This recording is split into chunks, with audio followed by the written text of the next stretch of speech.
குற்றம் செஞ்சவங்களுக்கு மட்டும் தான் தண்டனை கிடைக்கும்னு நீங்க நினைச்சா அதை மாத்திக்கோங்க. இந்திய சட்டப்படி குற்றம் செய்ய உதறவங்களுக்கும் இல்ல தூண்டி விடுறவங்களுக்கும் சூடா அதே தண்டனை கிடைக்கலாம். அபெட்மென்னா சட்டத்துல ஒருத்தரை குற்றம் செய்ய தூண்டுறது, உதவி பண்றது, இல்ல நான் சதிச்சிட்டம் தீட்டுறதுன்னு அர்த்தம். இந்திய தண்டனை சட்டம் பிரிவு 107 படி நீங்க நேரடியா குற்றத்தை செய்ய வேண்டியதில்ல. ஒருத்தருக்கு உதவுனாலோ இல்ல தூண்டிட்டாலோ போதும். ஒருவேளை அந்த குற்றம் நடந்துட்டா பிரிவு 109 படி தூண்டி விட்டவங்களுக்கு முக்கிய குற்றவாளிக்கு கிடைக்கிற அதே தண்டனை கிடைக்கும். குர்சரன் சிங் சம்பந்தப்பட்ட ஒரு வழக்கை எடுத்துக்கலாம்.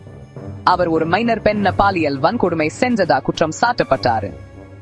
ஆனா இதுல ஒரு திருப்பம் என்னன்னா, ஒரு பெண் ஒருவர் மேல உடந்தையா இருந்ததா வழக்கு பதிவாச்சு. என்ன அவங்க தான் அந்த பொண்ணை குற்றம் நடந்த இடத்துக்கு தெரிஞ்சே கூட்டிட்டு வந்தாங்க. அவங்க அந்த குற்றத்தை நேரடியா செய்யலனாலும் நீதிமன்றம் அவங்க குற்றவாளின்னு தீர்ப்பளிச்சது. சட்டம் தெளிவா சொல்லுது, நேரடியா குற்றத்துல ஈடுபடாவிட்டாலும் அதுக்கு தீவிரமா துணை நின்னாலே நீங்களும் சம அளவு பொறுப்பாளி ஆக்கிடுவீங்க. அதனால ஜாபகம் வச்சுக்கோங்க, சட்டத்தோட பார்வையில உதவி செய்யறதும் ஒரு குற்றம் தான்.